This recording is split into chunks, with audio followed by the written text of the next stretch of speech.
Welcome to Insight Study Forum. आप सभी का इनसाइट स्टडी फोरम में स्वागत है। आज हम बात करेंगे बायोलॉजी में टर्म्स जिनको क्वाइन किया है साइंटिस्ट ने। बिकॉज काफ़ी एग्जाम्स में ऐसे क्वेश्चंस आते रहते हैं कि कौन सा टर्म किसके द्वारा क्वाइन किया गया है।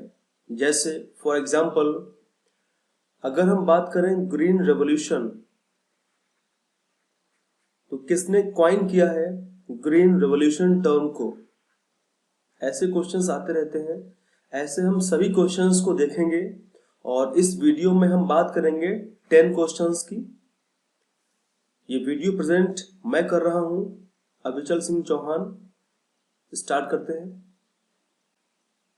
First question, who coined the term green revolution, यानी हरित क्रांति जो टर्म है उसे किसने क्वाइन किया। ऑप्शंस हमारे पास में Norman Borlaug, Wilhelm Johansson, William God, Edward Swiss. देखिए, ग्रीन रेवोल्यूशन से आपको लग रहा होगा कि इसका करेक्ट आंसर नॉर्मन बोरलॉग है, बट ऐसा है नहीं। नॉर्मन बोरलॉग को फादर ऑफ ग्रीन रेवोल्यूशन कहा जाता है वर्ल्ड में। इंडिया में MS स्वामीनाथन को फादर ऑफ ग्रीन रेवोल्यूशन कहा जाता है। जब भी आपसे क्वेश्चन पूछे और उसमें लिखा हो वर्ल्ड, तो इसका आंसर होगा नॉर्मन बोरलॉग, और अगर इंडिया लिखा है तो इसका आंसर होगा MS स्वामीनाथन। बट इस क्वेश्चन में आपसे पूछा गया है कि टर्म को किसने कॉइन किया, तो इस टर्म को कॉइन किया है विलियम गॉड ने। आइए समझते हैं what is green revolution. Green revolution का मीनिंग क्या है। इसका अर्थ होता है कि अधिक उत्पादकता के जरिए उत्पादन में वृद्धि देखी जा सके, उसे हम ग्रीन रेवोल्यूशन कहते हैं। अब हम बात करते हैं स्टार्टिंग में क्या हुआ था। देखिए, भारत में खासकर इंडिया में जो सामान्य गेहूं की किस्में थी उनकी लंबाई काफी ज्यादा होती थी। इस वजह से जब उनमें किसान खाद का उपयोग करते थे तो उन खाद के उपयोग से वो फसलें और लंबी हो जाती थी। इससे थोड़ी हवा चलने से फसलें गिर जाती थी। यानी जो फसलों में सीड उत्पन्न होने वाले हैं, बीज, जैसा हम जानते हैं कि गेहूं की फसल में बाली लगती है और बाली में इस तरीके से सीड लगे होते हैं। अगर गेहूं की फसल लंबी होगी तो उसमें बाली छोटी आएगी। भारत में यही समस्या थी, इसीलिए भारत में गेहूं की जो किस्में थी उनमें अधिक उत्पादन नहीं होता था। इस समस्या को दूर किया नॉर्मन बोरलॉग ने। उन्होंने क्या किया, उन्होंने गेहूं की ड्वार्फ यानी बौनी, गेहूं की बौनी किस्मों को इंट्रोड्यूस कराया। जिससे फायदा यह हुआ कि अगर गेहूं की बौनी किस्म है यानी उसकी लंबाई ज्यादा नहीं होगी तो उसमें हम गेहूं की फसल में खेत में हम खाद का उपयोग करेंगे और खाद के उपयोग से गेहूं की फसल ज्यादा नहीं बढ़ेगी, लेकिन उसमें जो बाली लगी है, उसमें जो सीड है, वो स्ट्रांग बनेंगे, वो मजबूत बनेंगे और पैदावार ज्यादा होगी। यही कुछ किया गया। Now let's discuss about Norman Borlaug. देखिए, नॉर्मन बोरलॉग एक अमेरिकी कृषि वैज्ञानिक थे जिन्हें फादर ऑफ ग्रीन रेवोल्यूशन कहा जाता था। नॉर्मन बोरलॉग को पीस पे, शांति में नोबेल प्राइज भी दिया गया है। और शायद यह क्वेश्चन यूपीपीसीएस में पूछा भी गया है कि नॉर्मन बोरलॉग को पीस में नोबेल प्राइज दिया गया है। दोस्तों, अगर हम नोबेल प्राइज की बात करें तो 6 फील्ड में नोबेल प्राइज प्रदान किए जाते हैं, जैसे physics, chemistry, medicine, literature, economics और पीस यानी शांति। ओके, अगर हम बात करें इंडिया में, भारत में MS स्वामीनाथन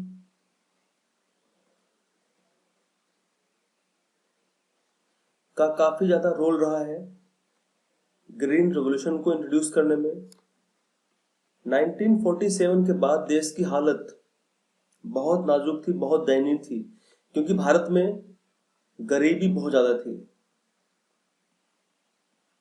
और इस गरीबी से केवल एक ही कारण से बचा जा सकता था, और वो कारण था एग्रीकल्चर सेक्टर को स्ट्रॉन्ग किया जा सके, क्योंकि भारत में उस समय अधिकांश जनसंख्या एग्रीकल्चर यानी खेती में लगी हुई थी। हालांकि आज हमारे इकोनॉमिक्स में सर्विस सेक्टर ज्यादा जीडीपी में योगदान दे रहा है, और सबसे लास्ट में एग्रीकल्चर है। आज स्थिति यह है कि हर व्यक्ति जो आज किसान है वो नहीं चाहता है कि उसके बच्चे भी खेती करें, किसान बने। चलिए, MS स्वामीनाथन ने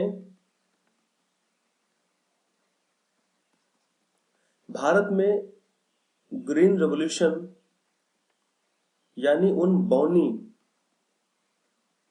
फसलों को उगाने के लिए एक गांव को चुना। उस गांव का नाम था जॉन्टी। जॉन्टी गांव को चुना। जॉन्टी गांव को बेसिकली टेस्टिंग ग्राउंड के लिए चुना गया था, ताकि इस गांव में टेस्ट किए जा सकें और किसानों को सीड्स डिस्ट्रीब्यूट किए गए, जिससे हुआ ये किसानों को काफी ज्यादा फायदा हुआ। लेकिन आज हालत ये है, जैसा हम जानते हैं कि अगर किसी चीज के, किसी टेक्नोलॉजी के फायदे हैं तो उसके नुकसान भी होंगे। और नुकसान ये थे ग्रीन रेवोल्यूशन के कि जो खेत थे उनके सॉइल की जो फर्टिलाइजर प्रॉपर्टी थी, जो उर्वरकता क्षमता थी, वो खत्म हो गई। और आज जॉन्टी गांव की हालत ये है कि किसानों की हालत बहुत दयनीय है, क्योंकि मिट्टी की उर्वरकता खत्म हो गई, क्योंकि किसानों ने अधिक मात्रा में यूरिया का उपयोग किया। इस वजह से ग्रीन रेवोल्यूशन आज बहुत बड़ी एग्रीकल्चर में एक समस्या बना है। Question number 2, who coined the term gene? Gene word को किसने क्वाइन किया? देखिए, जीन है क्या? Gene basically a segment of DNA. Gene क्या होता है? डीएनए का एक सेगमेंट होता है। What is DNA? Deoxyribonucleic acid, यानी एक प्रकार का जेनेटिक मटेरियल है। जो भी कुछ हम हैं वो हम डीएनए की वजह से हैं, और जो कैरेक्टर्स हमारे अंदर अपीयर हो रहे हैं वो जीन्स की वजह से हैं। आइए समझते हैं। जैसे मान लीजिए ये एक इंसान है, काफी हेल्दी है। ये कैसे बना? ये बॉडी है, इंसान बना, यानी बॉडी कैसे बनी? बॉडी बनी ऑर्गन सिस्टम से। और ऑर्गन सिस्टम कैसे बना? ऑर्गन से बना, यानी अंगों से बना। और अंग कैसे बने? टिश्यू से बने, ऊतक से बने। ऊतक 2 प्रकार के होते हैं, आगे हम बात करेंगे। विशेष रूप से प्लांट्स में और एनिमल्स में। टिश्यू कैसे बना? जब सेल्स मिली टिश्यू बना। मैं बात कर रहा हूं मल्टी सेलुलर सेल के बारे में। अब सेल के अंदर क्या है? सेल के अंदर जब हम गए, जैसे ये सेल है, हमने देखा कि सेल के अंदर एक गोल गोल संरचना है केंद्र में, जिसको हमने न्यूक्लियस यानी केंद्रक बोल दिया। इस केंद्रक के अंदर क्रोमोसोम्स यानी गुणसूत्र पाए गए।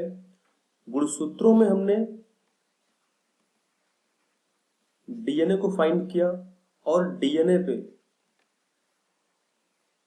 जीन्स को हमने पाया।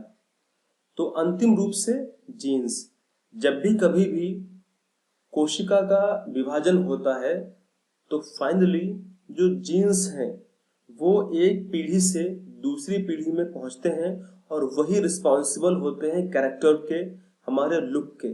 जैसे अगर कोई फादर ऐसे हैं जिनके बाल बहुत कम है या बाल नहीं है, तो वो जो जीन बालों वाला है वो उसके बच्चों में ट्रांसफर होगा, और अगर वो जीन एक्सप्रेस कर गया तो वो कैरेक्टर जो फादर के थे बच्चों में दिखाई देंगे। जैसे ये है डीएनए,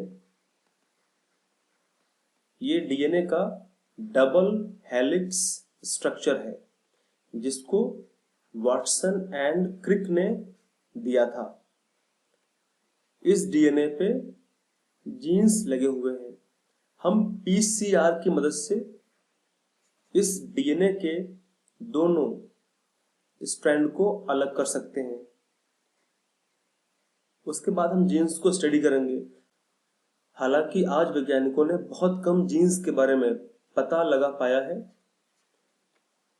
क्वेश्चन की बात करें, who coin the term gene, gene को किसने क्वाइन किया? तो इसका आंसर है विल्हेम जोहानसन।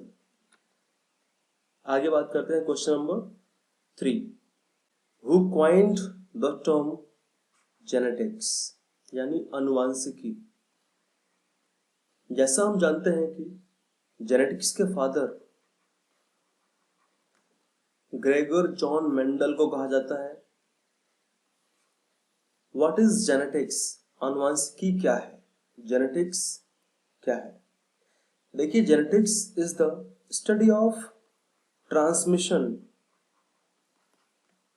ऑफ कैरेक्टर या फिर traits from one generation to next generation. और इस ट्रांसमिशन में ट्रांसफर क्या होते हैं? जीन्स। क्योंकि जीन्स ही वे चीजें हैं, ऐसे फैक्टर हैं जो कैरेक्टर को शो करते हैं। यानी अगर हम हिंदी में बात करें तो अनुवांशिकी विज्ञान की वह शाखा है जिसके अंतर्गत एक पीढ़ी से दूसरी पीढ़ी में आने वाली ट्रेट्स को, गुणों को, लक्षणों को स्टडी करते हैं। यानी हम स्टडी ऑफ जीन्स करते हैं। आइए अब बात करते हैं मेंडल के बारे में। मेंडल कौन थे और मेंडल ने क्या किया? देखिए, मेंडल का जन्म 20 जुलाई 1822 को हुआ। और कहाँ हुआ? सिलेसिया में हुआ। ये कहाँ पड़ती थी? ये ऑस्ट्रिया में सिलेसिया में जन्म हुआ। ऑस्ट्रिया की कैपिटल क्या है? That is Vienna. Okay. Mendel ने पी प्लांट पे, इसका साइंटिफिक नेम क्या होता है? Pisum sativum. मेंडल ने पाइसम सिटाइवम पे अपना वर्क किया, अपना रिसर्च किया। जब भी हम किसी भी प्लांट का या किसी भी एनिमल का साइंटिफिक नेम लिखते हैं तो उसमें हम जो फर्स्ट लेटर है वो लिखते हैं कैपिटल में, और जो स्पीसीज का लेटर है उसको लिखते हैं हम स्मॉल में। दैट इज जीनस और ये स्पीसीज। ओके, मेंडल ने जो अपने प्रयोग किए उसमें मेंडल जीन के बारे में नहीं जानते थे। यानी मेंडल को ये नहीं मालूम था कि आखिरकार एक मटर से जब मेंडल ने क्रॉस कराया तो मेंडल ने देखा कि एक टॉल प्लांट था मटर का और एक ड्वार्फ यानी बौना प्लांट था मटर का। क्रॉस कराने के बाद मेंडल ने पाया कि टॉल के कैरेक्टर्स डॉर्फ के कैरेक्टर्स ट्रांसमिशन हो रहे हैं, यानी जा रहे हैं। तो फाइनली वो चीज क्या है जिसके थ्रू कैरेक्टर्स जाते हैं, जिसमें कैरेक्टर्स होते हैं, मेंडल उस चीज को नहीं जान पाए।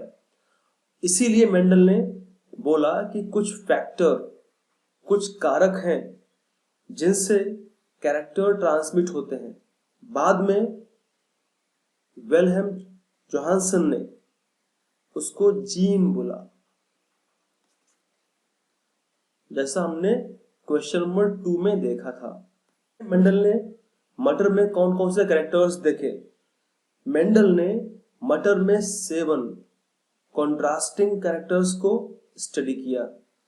जैसे सबसे पहला स्टेम की हाइट, मटर का जो पौधा था उसकी स्टेम की हाइट क्या थी? एक पौधे की हाइट टॉल थी और एक पौधा बौना था यानी ड्वार्फ था। दूसरा कैरेक्टर फ्लावर, फ्लावर का कलर कैसा था? एक पौधे का कलर वायलेट था और दूसरे का कलर सफेद था। थर्ड कैरेक्टर फ्लावर की पोजीशन क्या थी, यानी उस पौधे में फ्लावर किस पोजीशन पे था, टॉप पे था, बॉटम पे था, क्या था?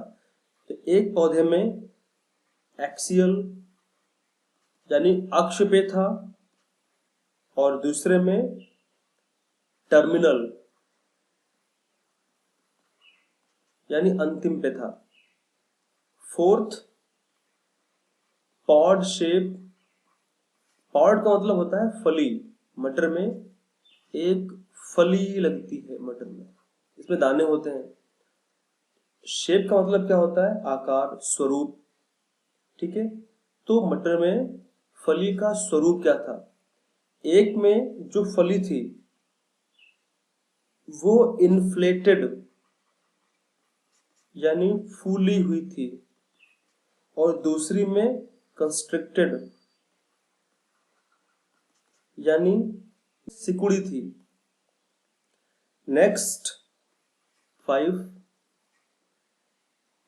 पॉड का कलर क्या था, यानी जो फली थी उसका कलर क्या था?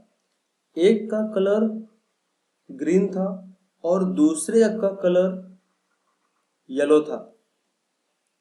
6, सीड का शेप क्या था, यानी जो बीज थे वो कैसे थे, गोल थे या दबे हुए थे, कैसे थे? तो एक प्लांट के कलर राउंड थे यानी गोल थे और दूसरे प्लांट के कलर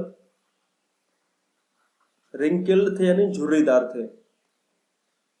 और लास्ट में कैरेक्टर क्या था? सीड का कलर, एक में येलो था और दूसरे में ग्रीन था।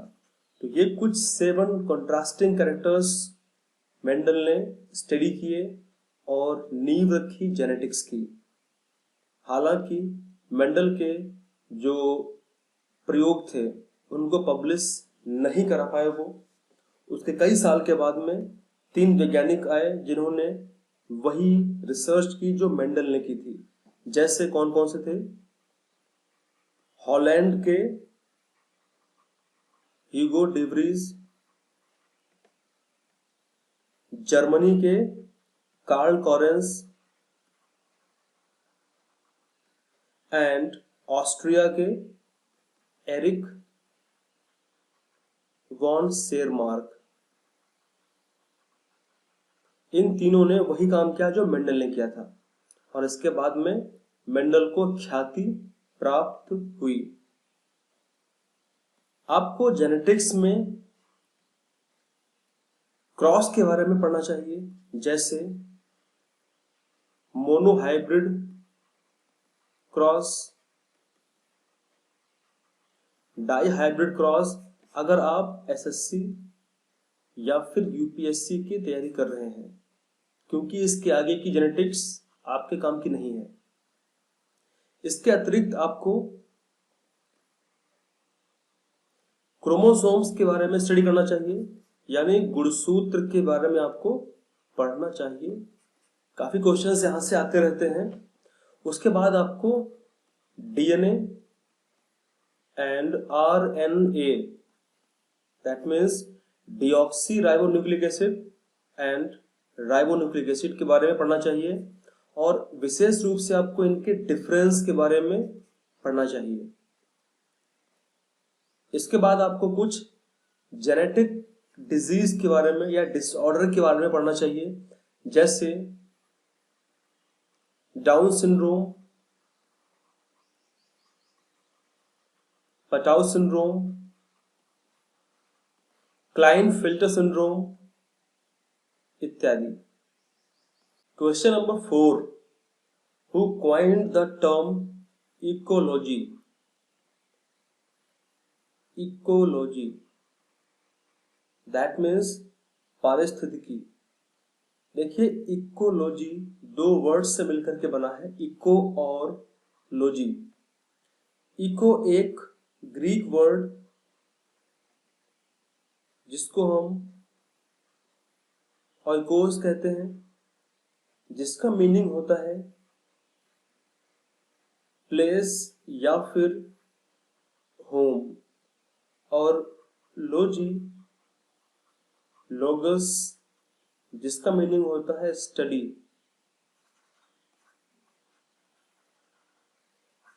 तो इकोलॉजी का मीनिंग क्या हुआ? स्टडी ऑफ प्लेस या फिर स्टडी ऑफ होम, इसको बोलते हैं पारिस्थितिकी। अब देखिए, इकोलॉजी क्या है? Ecology is the branch of science that deals with the study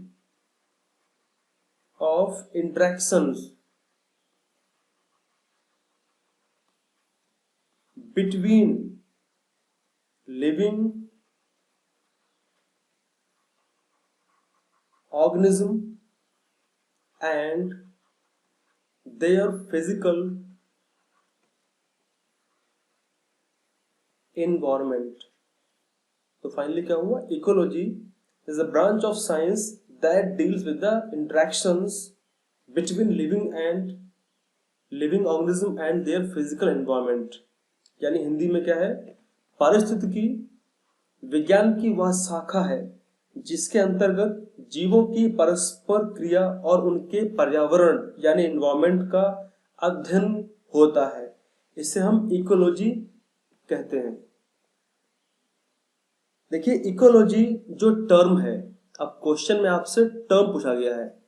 इस टर्म को अर्नेस्ट हैकल ने क्वाइन किया था 1866 में। मॉडर्न जो कॉन्सेप्ट है इकोलॉजी का, जो मॉडर्न कॉन्सेप्ट है यानी आधुनिक जो अवधारणा है, वो दी गई थी ऑडम द्वारा। काफी इंपॉर्टेंट है, ऑडम द्वारा इकोलॉजी का मॉडर्न कॉन्सेप्ट दिया गया था। इसके अतिरिक्त इकोलॉजी के फादर किसे कहा जाता है? तो वो है अलेक्जेंडर वॉन हम्बोल्ट। इन्हें फादर कहते हैं इकोलॉजी का। अगर हम बात करें इंडिया में, भारत में, इकोलॉजी का फादर किसे कहा जाता है? तो इसका आंसर होगा रामदेव मिश्रा। रामदेव मिश्रा को भारत में इकोलॉजी का फादर कहा जाता है। अब हम चलते हैं क्वेश्चन नंबर 5 की ओर।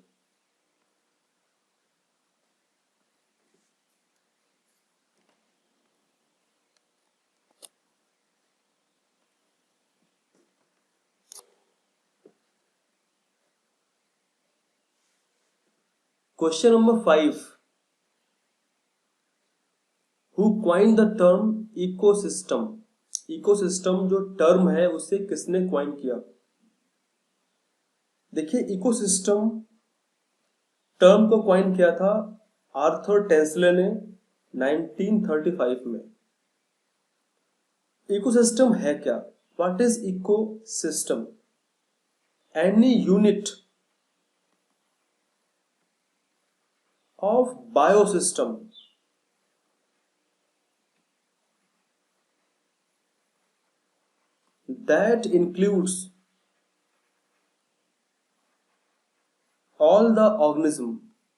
that includes all the organism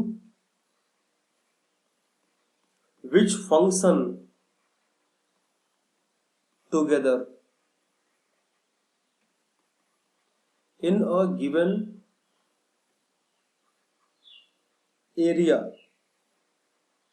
और उस एरिया में where they interact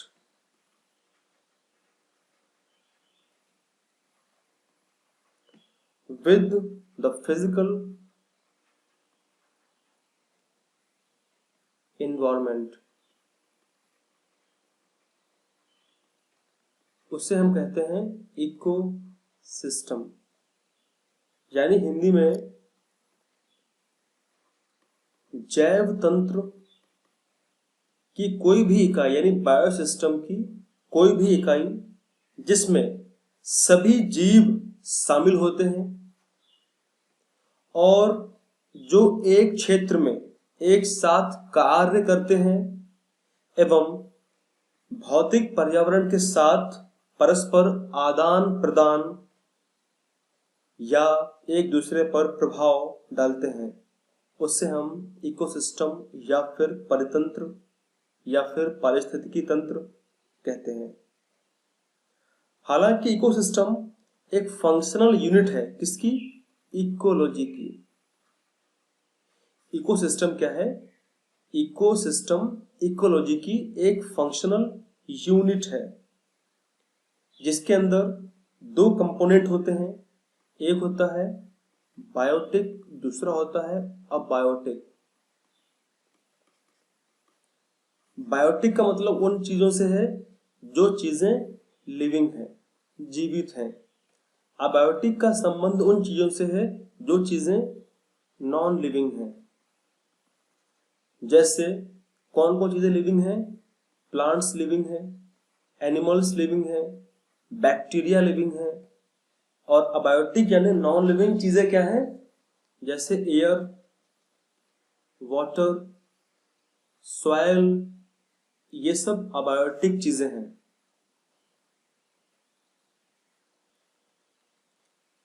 इकोसिस्टम कि अगर हम साइज की बात करें, इसका साइज क्या हो सकता है? तो इसका साइज एक छोटे तालाब से लेकर के एक विशाल ओशियन तक हो सकता है। आइए क्वेश्चन की बात करें। अगर आपसे पूछा गया कि लार्जेस्ट इकोसिस्टम ऑफ अर्थ क्या है, तो ऑप्शन आपको देगा बायोम है, या फिर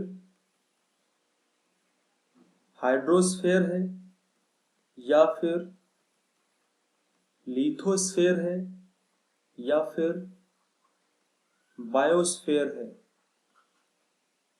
आपसे क्वेश्चन पूछा गया है कि पृथ्वी पर सबसे विशाल इकोसिस्टम क्या है? बायोम है, हाइड्रोस्फीयर है, लिथोस्फीयर है, या फिर बायोस्फीयर है। यानी बायोम जलमंडल, स्थलमंडल या फिर जैव मंडल? तो इसका करेक्ट आंसर है बायोस्फीयर यानी जैव मंडल। Question number 6, who coined the term biodiversity यानी जैव विविधता? सबसे पहली बात यह है कि बायोलॉजिकल डाइवर्सिटी से डिराइव किया गया है biodiversity. Biodiversity Greek word BIOS, जिसका मीनिंग होता है लाइफ, और लैटिन वर्ड डाइवर्सिटस, जिसका मीनिंग होता है वैरायटी या फिर डिफरेंस। तो इसका मीनिंग क्या हुआ? Variety of life. Biodiversity means variety of life, यानी जीवन की डिफरेंस क्या है, जीवन के डिफरेंस क्या है। तो बायोडाइवर्सिटी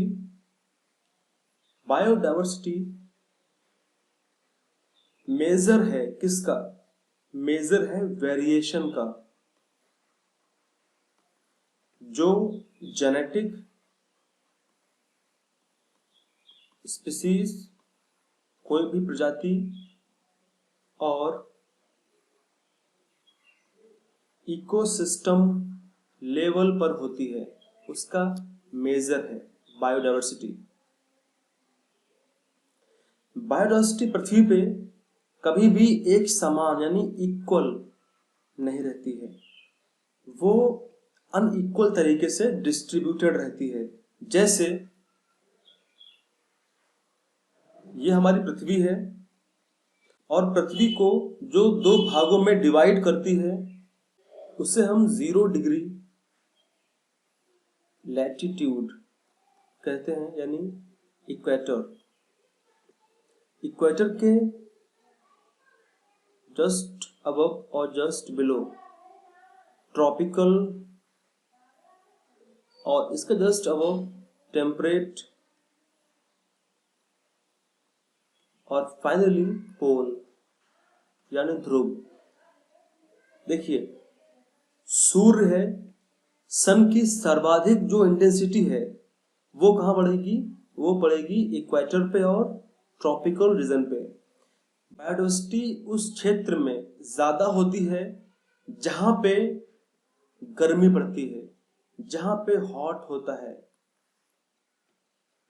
सर्दी के कंपेयर में गर्मी ज्यादा उपयुक्त है रहने के लिए, इसीलिए इक्वेटर पे सबसे ज्यादा बायोडाइवर्सिटी, यानी इक्वेटर से लेकर के ट्रॉपिकल जो रीजन है यहाँ पे बायोडाइवर्सिटी सर्वाधिक होती है। और जैसे जैसे हम ट्रॉपिकल से ऊपर जाते हैं यानी पोल्स की तरफ जाते हैं, हायर लैटिट्यूड की तरफ, वैसे वैसे बायोडाइवर्सिटी में गिरावट देखी जाती है। इसीलिए बायोडाइवर्सिटी कभी भी इक्वल नहीं होती है। Next question, question number 7, who coined the term biology? Biology को किसने क्वाइन किया? देखिए, बायोलॉजी 2 वर्ड से मिलकर बना है, ग्रीक वर्ड बायोस और दूसरा लोगोस। बायोस का मतलब लाइफ, लोगोस का मतलब स्टडी, तो स्टडी ऑफ लाइफ। और लाइफ कहाँ कहाँ होती है? प्लांट्स में होती है, एनिमल्स में होती है, माइक्रोब्स, बैक्टीरिया, प्रोटोजोआ, अमीबा इत्यादि में होती है। क्या वायरस सेल होता है? अगर आप यहां तक पहुंच गए हैं, क्योंकि अधिकतम लोग क्या करते हैं, शुरुआत के 5 मिनट तक देखते हैं, फिर वो वीडियो को नहीं देखते हैं। अगर आप यहां तक पहुंचे हैं तो आपके चेहरे पे स्माइल आ रही होगी। आप वायरस के बारे में, वायरस सेल है या फिर नहीं है, आप कमेंट में इस क्वेश्चन का आंसर दीजिएगा ताकि मैं जान पाऊँ आपने फुल वीडियो देखा है। ओके।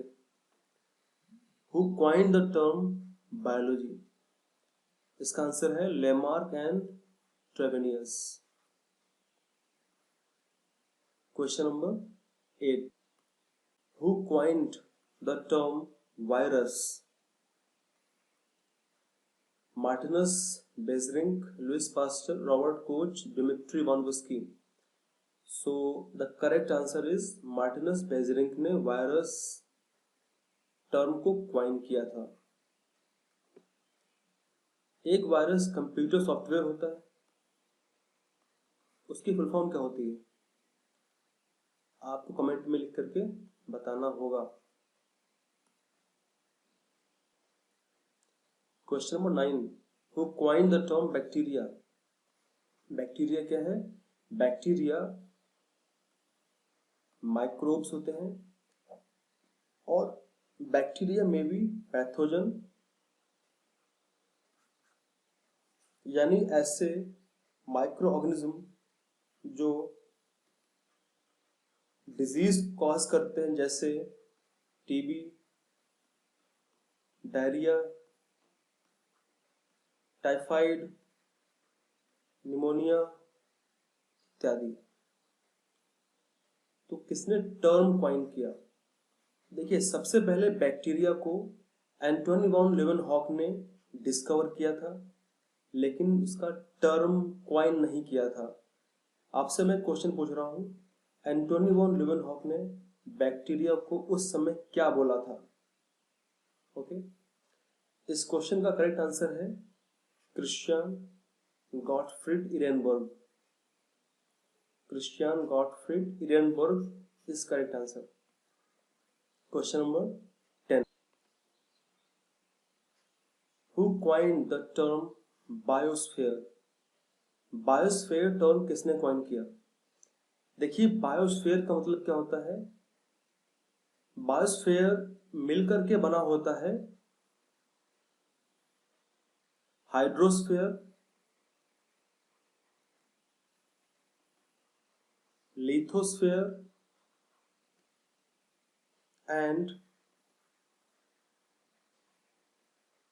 एटमॉस्फेयर। जलमंडल, वायुमंडल और स्थलमंडल से मिलकर बना होता है बायोस्फीयर, जहां पे लाइफ होती है।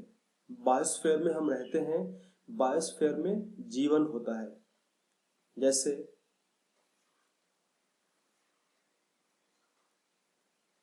This is hydrosphere, this is lithosphere and this is atmosphere. Where is biosphere? तो बायोस्फीयर होगा, this zone is biosphere zone. Okay, क्योंकि इसके अंदर हाइड्रोस्फीयर भी है, इसके अंदर लिथोस्फीयर भी है और इसके अंदर एटमॉस्फेयर भी है। ये होगा biosphere. Individual, population, community, ecosystem, biome and biosphere.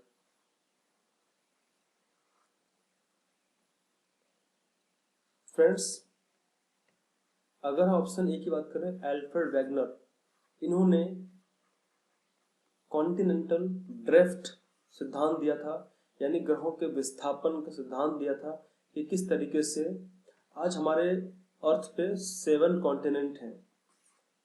पहले there was only one continent, one super continent, जिसे हम पेंजिया कहते थे। पेंजिया, पेंजिया में ब्रेकअप हुआ और वो 2 पार्ट्स में डिवाइड हुआ। एक बना लॉरेशिया, दूसरा बना गोंडवाना। लॉरेशिया और गोंडवाना बना। उसके बाद में फिर धीरे धीरे गोंडवाना का डिवीजन हुआ। प्रेजेंट टाइम में 7 कॉन्टिनेंट। कौन कौन से कॉन्टिनेंट हैं? Asia, Africa, north America, south America,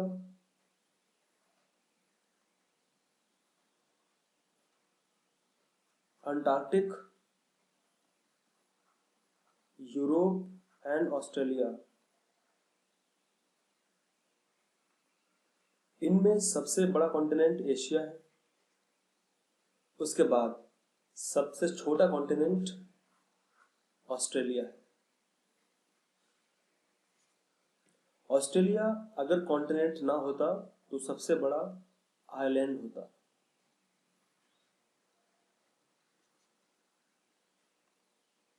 अब आपसे इस क्वेश्चन में पूछा गया है बायोस्फीयर को किसने कॉइन किया, तो इसका आंसर होगा एडवर्ड स्विस। जॉन गैले ने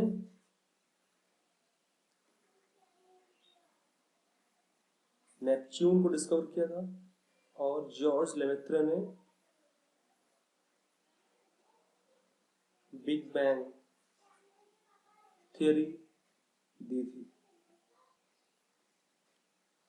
सो फ्रेंड्स, ये थे 10 इंपॉर्टेंट क्वेश्चंस इनको हमने डिस्कस किया और आगे भी हम 10 क्वेश्चंस लेके आएंगे। Thank you very much. Thank you. All the best. जय हिंद।